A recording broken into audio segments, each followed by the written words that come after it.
जिल्ह्यातीलच नव्हे तर राज्याचे सहकार क्षेत्रात लक्ष केंद्रित झालेल्या नामको बँकेच्या पंचवार्षिक निवडणुकीच्या निमित्ताने आयोजित मेळाव्याला सभासद, व्यापारी वर्ग, मित्रपरिवार व हितचिंतकांचा भरघोस प्रतिसाद लाभला। नामको बँकेच्या निवडणूक प्रचाराच्या निमित्ताने पंचवटी येथील आरपी विद्यालयात काल 21 डिसेंबर रोजी सायंकाळी मेळाव्याचे आयोजन करण्यात आले होते। तसेच नामको बँकेच्या निवडणूक प्रचारादरम्यान पंचवटी परिसरात प्रचार रॅली काढण्यात आली। त्यामध्ये सर्व उमेदवार, पंचवटी परिसरातील व्यापारी, हितचिंतक, सभासद सहभागी झाले। आरपी विद्यालयापासून निघालेली ही प्रचार यात्रा पंचवटी कारंजा येथे आल्यानंतर तेथील छत्रपती शिवरायांच्या पुतळ्याला मान्यवरांच्या हस्ते पुष्पहार अर्पण करण्यात आला आणि या रॅलीची सांगता करण्यात आली।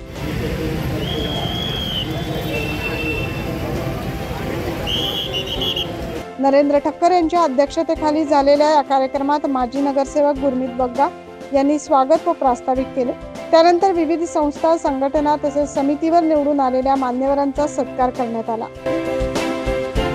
सुनील केदार, सुनील बागुल, माजी खासदार देवीदास पिंगळे, माजी आमदार बाळासाहेब सानप, माजी मंत्री डॉक्टर शोभा बच्चाव, आमदार ॲडव्होकेट राहुल डिक, नामको बँकेचे विद्यमान संचालक हेमंत धात्रक, सोहनलाल भंडारी, माजी आमदार वसंत गीते आदी मान्यवर या प्रसंगी उपस्थित होते। त्यांनी आपले मनोगत देखील व्यक्त केले।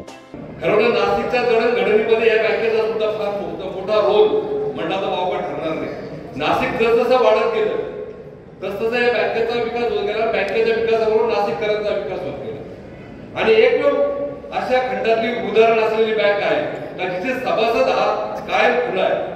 आज बँकेचे सभासद 1,95,000 सभासद आपल्या बँकेत आहे।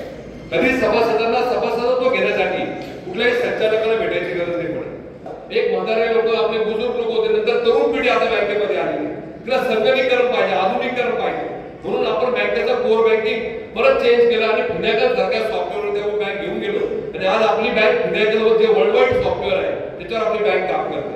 80 च्या 80 शाखा आपल्या सॉफ्टवेअरच्या माध्यमातून जोडलेल्या आहेत। सर्व शाखांचं आपण आधुनिकीकरण केलं, आपल्या हेड ऑफिसचं आपण आधुनिकीकरण केलं आणि कस्टमरला मोबाईल मतपत्रिका आपल्याला मिळणार। एक सर्वसाधारण गटाची मतपत्रिका त्यामध्ये 18 मतदार आपल्याला द्यायचे। 21-0 कधी नामको बँकेच्या इतिहासात अनेक चांगले प्रयत्न झाले, आपण सगळ्यात बघितलंय। परंतु 21-0 कधी झालं नाही, पण वसंतभाऊच्या नेतृत्वाखाली 21-0 असा निकाल लागला आणि त्याच्या प्रेमापोटी गेले 5 वर्षाचं काम आपण जवळ बघितलं, प्रत्येकाने बघितलं। नामको बँक ही आता दबाई जाईल, एखाद्या बँकेत मिळील होईल अशी परिस्थिती असताना वसंतभाऊच्या नेतृत्वाखाली म्हणजे मामांच्या बरोबर राहून भाऊंनी जवळपास 20 ते 25 वर्ष मामांबरोबर काम केलं सहकारामध्ये। भाऊ जरी राजकारणामध्ये सक्रिय असले पण सहकार कसं झालं हे मामांनी त्यांच्या कानात सांगून ठेवलं होतं आणि मामाच्या निधनानंतर भाऊंनी बँकेमध्ये कोणत्याही प्रकारचं राजकारण केलं नाही। सर्व पक्षांना एकत्र घेऊन, सर्व समाजाला एकत्र घेऊन या बँकेमध्ये काँग्रेस असेल, राष्ट्रवादी असेल, शिवसेना असेल, भारतीय जनता पार्टी असेल, सर्व पक्षांना एकत्र घेऊन राजकारण मिळेल ही बँक मोठी करण्यामध्ये गेल्या 5 वर्षांमध्ये अतिशय उत्तम प्रकारे काम केलं। प्रत्येक विभागामध्ये सकाळी 7, 7:30, 8 वाजेपासून फिरतोय। गावातली ग्रामीणची जी मंडळी आहे ती स्वतःहून गावामध्ये मिटिंगा घेतायत, सांगताय की तुम्हाला फिरायची गरज नाही। आपलं पॅनल निवडून आलेलं आहे, आपल्या पॅनलला ओळख करून द्यायची गरज नाही। त्या पॅनलची ओळख आदरणीय हुकुमचंदजी बागमार असल्यामुळं तुम्हाला फिरायची गरज नाही। परंतु 24 तारखेला जे मतदान होत घातलंय त्या ठिकाणी बाहेर पडून मतदान करावं, तुमच्या भेटीगाठी घ्याव्या, तुमच्या विचाराची देवाणघेवाण करावी। हे सहकार आपण रोज बघतोय। कुठली ना कुठली बँक जाते, कुठली ना कुठली पतसंस्था जाते, ज्येष्ठ नागरिक नंबर लावताय, 10वी पासून नंबर लावताय, शासन प्रशासन मिळवतंय, प्रशासनही काही करत नाही आणि शासनही काही करत नाही।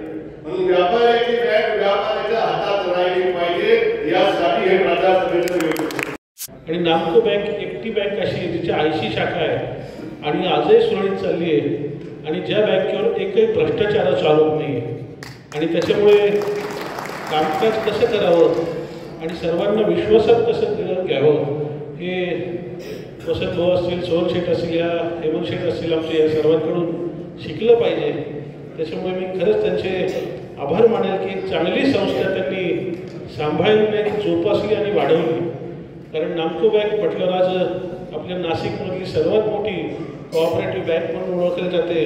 मी स्वतःला भाग्यवान समजतो की त्यांच्या एक चांगल्या नेत्याच्या प्रचाराला, चांगल्या पॅनलच्या प्रचाराला मला संधी मिळते.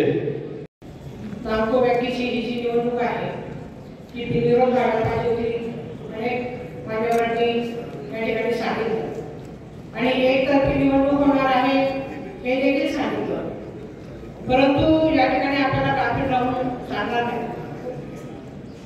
आपल्याला मोठ्या संख्येने ज्या दिवशी 24 तारखेला ही निवडणूक आहे, परंतु सकाळी लवकर आपण आपलं जे काही मतदान आहे ते ओळखपत्र घेऊन आपल्याला करून घ्यायचं आहे आणि जे आपले संबंधित उर्वरित जे जे काही ओळखीचे आहेत त्यांना देखील आपल्याला जास्तीत जास्त मतदान कशा पद्धतीने होईल, ही संस्था कशी चालवावी, त्याच्यासाठी कॅपेबल कोण आहे हे आपल्या डोळ्यासमोर सगळं काम त्यांचं बघितल्यानंतर आपल्या डोळ्यासमोर येतं. म्हणून आपल्या सगळ्यांच्या वतीने आपण जास्तीत जास्त टाईम काढून एकतर्फी आहे म्हणून बा काही गरज नाही, निवडून येणारच आहे, मताला नाही गेलं तरी चालेल असं समजू नये. तर जेवढं शक्य होईल आपल्याला त्यांनी सगळ्यांनी मतदान त्या ठिकाणी मतदानासाठी जावं एवढीच मी आपल्याला विनंती करतो. यावेळी विजय साने, आकाश छाजेड, गणेश गीते, हरीश लोढा, प्रफुल्ल संचेती, रंजन ठाकरे, अशोक सोनजे, अशोक अपसुंदे, प्रशांत दिवे, सुरेश खिताडे, शिवाजी निमसे, बाळासाहेब पाठक, बबलू खैरे, सुनील बेलसरे आदी मान्यवर या कार्यक्रमाला उपस्थित होते. यावेळी मोठ्या संख्येने नागरिकांची देखील उपस्थिती लाभली. 9 न्यूज महाराष्ट्रासाठी प्रतिनिधी योगेश सोनवणे.